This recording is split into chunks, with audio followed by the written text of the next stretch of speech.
நான் இந்த அட்வர்டைஸ்மெண்ட் பண்ணிக்கிட்டு இருந்த போது எனக்கு ரொம்ப ஆச்சரியமான ஒரு கிளையண்ட் கிடைச்சார். பிரதர் சொன்னார், பாத்தீங்களா, நீங்க வந்து விளம்பரம், நீங்க வந்து ஒரு பிசினஸ் பண்ணீங்கன்னா அவன் காசு கொடுக்க மாட்டான், அதுதான் பெரிய படம் இருக்கும், காசை வசூல் பண்றதுதான் பெரிய படம் இருக்கும். எனக்கு அந்த கிளையண்ட் எப்படிப்பட்ட கிளையண்டா இருந்தாருன்னு, நான் போய் ஆர்டர் எடுக்கும் போதே செக் ரிலீஸ் பண்ணேன்.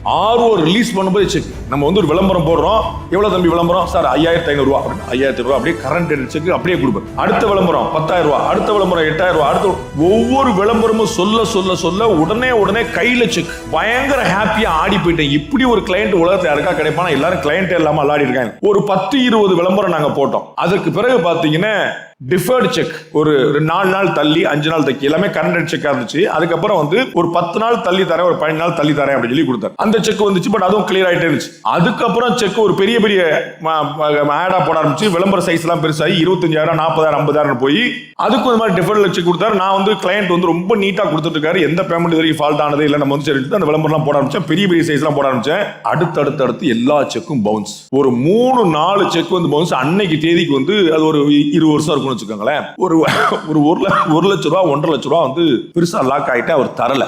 ஆபீஸ் போனா அப்ஸ்கேண்ட் ஆபீஸை பூட்டிட்டு ஓடிட்டார், ஆபீஸே மூடிட்டு போயிட்டார். போன் பண்ணா எடுக்க மாட்டார். எப்படியாவது வேற நம்மள போன் பண்ணி கெட்ட வார்த்தையில திட்டினேன். ஒரு வார்த்தை பாக்கி கெட்ட வார்த்தையில திட்டி அப்படி இப்படி திட்டினேன். அவ்வளவு பொறுமையா பதில் சொல்லி, தம்பி சின்ன வயசு, நீங்க பிசினஸ்ல நிறைய பார்க்கணும், இவ்வளவு உணர்ச்சி போடாது, டேய் ஓடி போயிட்டு மோசடி பேர்ல ராஸ்கல் வந்து காசு கொடுக்காம ஓடிட்டு தத்துவம் பேசிட்டு இருக்கு அப்படின்னு வந்து சொன்னா. பிசினஸ்ல உணர்ச்சி வசப்படக்கூடாது, கிளையண்ட்டுகள் எல்லாம் அப்படி பேசக்கூடாது. காசு கொடுக்காத உனக்கு என்னடா மரியாதை அப்படின்னு நான் வாடா போட கெட்ட வார்த்தை தான் பேசினேன். ஏன்னா 1 லட்ச ரூபாய் ஹியூஜ் அமௌண்ட் நான் லாக் ஆயிட்டேன். நான் வந்து பே பண்ணிட்டேன் கம்பெனிக்கு, எனக்கு காசு வரல, அது அப்படி 100% லாஸ். அப்போ வந்து இருங்க, நான் வந்து கஷ்டத்துல இருக்கிறேன், அதனால தான் உங்களுக்கு காசு கொடுக்க முடியல. ஆனா இப்ப நான் 2 கிளையண்ட் சொல்றேன், அவங்கள போய் பாருங்க, அவங்களுக்கு விளம்பரம் தேவைப்படுது, விளம்பரம் கொடுப்பாங்க. நீயே ஒரு சீட்டிங், உனக்கு நீ ஒரு கிளையண்ட் கொடுத்தா அவன் ஒரு சீட்டிங், திருட்டு போய் ஒன்னா இருக்கலாம். நான் சொல்றேன், நீங்க கேளுங்க. யூ won't believe, 2 லீட் அவர் கொடுத்தாரு. அந்த 2 லீடையும் பார்த்தேன்.